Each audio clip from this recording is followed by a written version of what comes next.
अगोचर सर्वव्यापक और सर्वव्यापकता के भी परे है, उसे ही सर्वेश्वर सर्वाधार मानना चाहिए तथा प्राजर और प्राचेतन दोनों प्रकृतियों की पारमी अगुण और सगुण पर अनादि अनंत स्वरूपी अपरंपार शक्ति युक्त देश कालातीत शब्दातीत नाम रूपातीत और द्वितीय मन बुद्धि और इंद्रियों के परे जिस परम सत्ता पर यह सारा प्रकृति मंडल एक महान यंत्र की नाई परिचालित भूत अड़ाता है, जो न व्यक्ति है और न व्यक्त है, जो माइक विस्तृत विहीन है, जो अपने से बाहर कुछ भी अवकाश नहीं रखता है, जो परम सनातन परम पुरातन एवं सर्वप्रथम से विद्यमान है।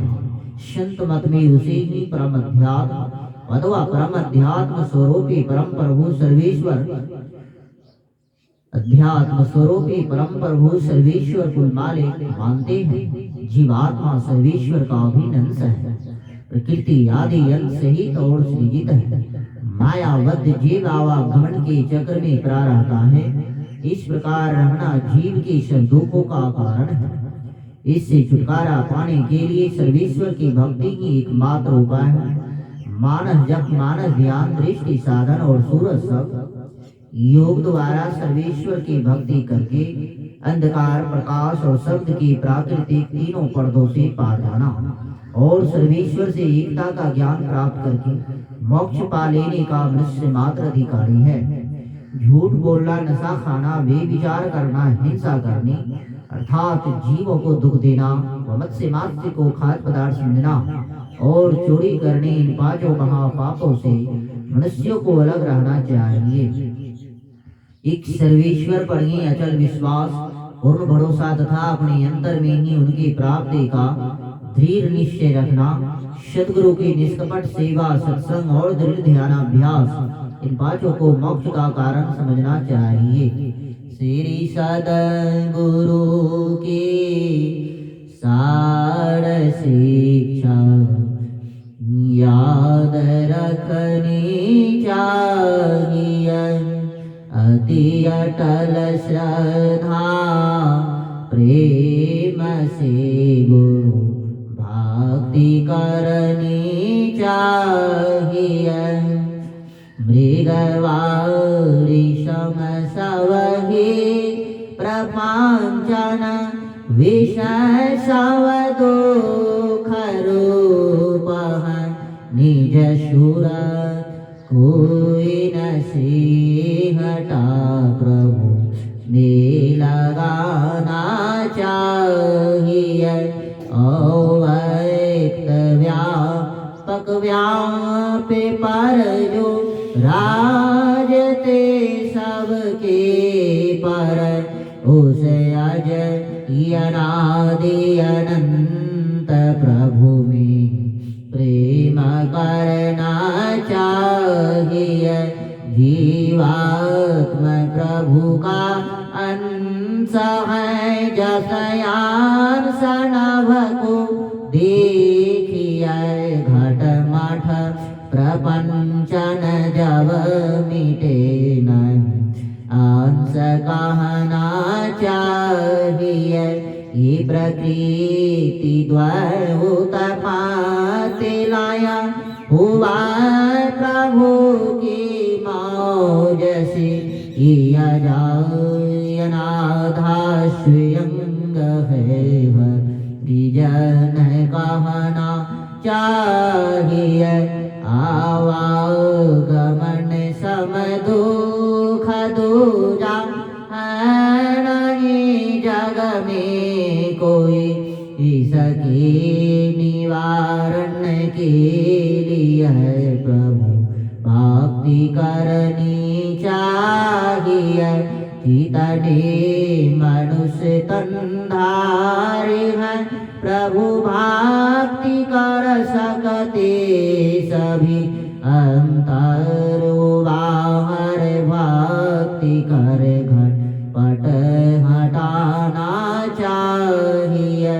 गुरु जाप मानस ध्यान मानस ये दृढ़ साध कर इनका प्रथम प्रथमयाभ्यास कर श्रुत शोध करना चाहिए।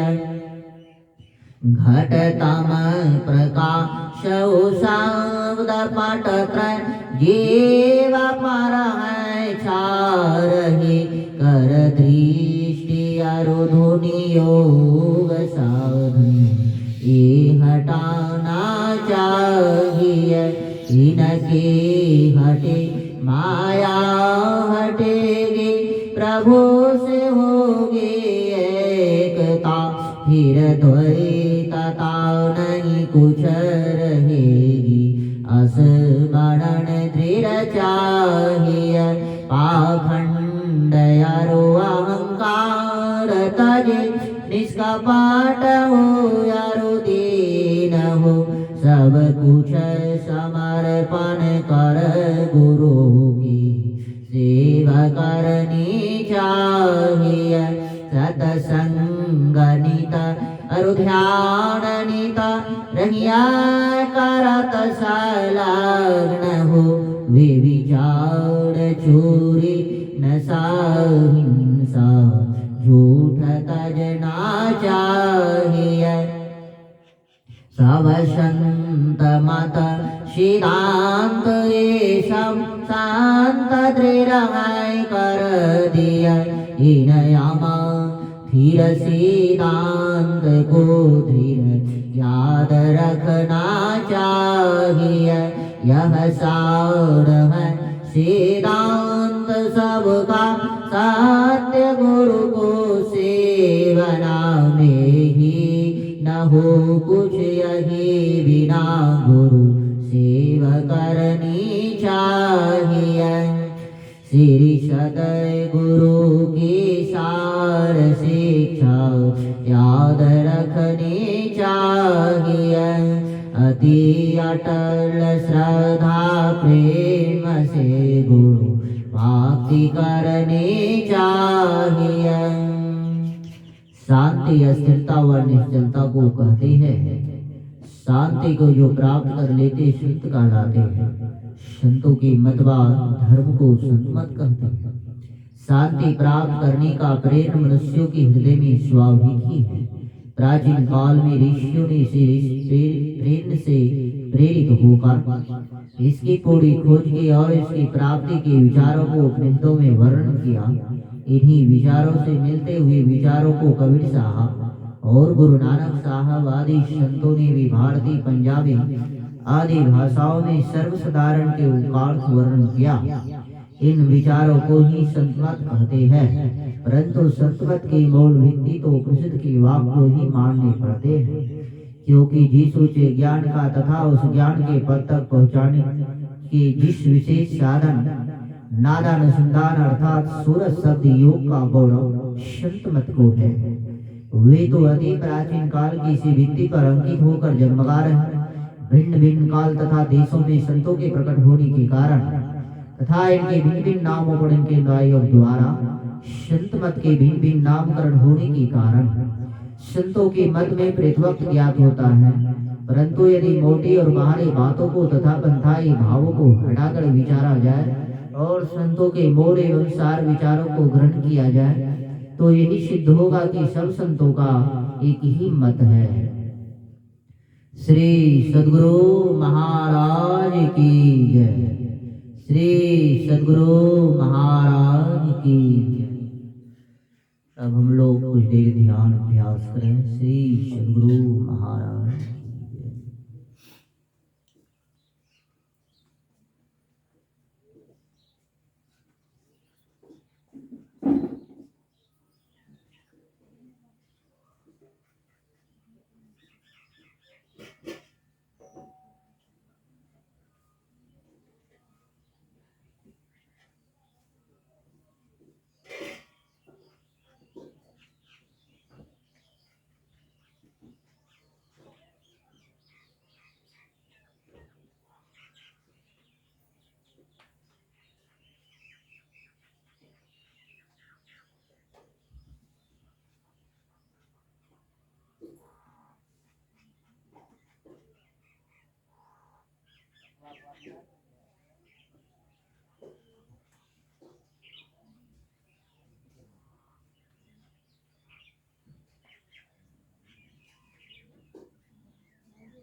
श्री सद्गुरु महाराज की जय।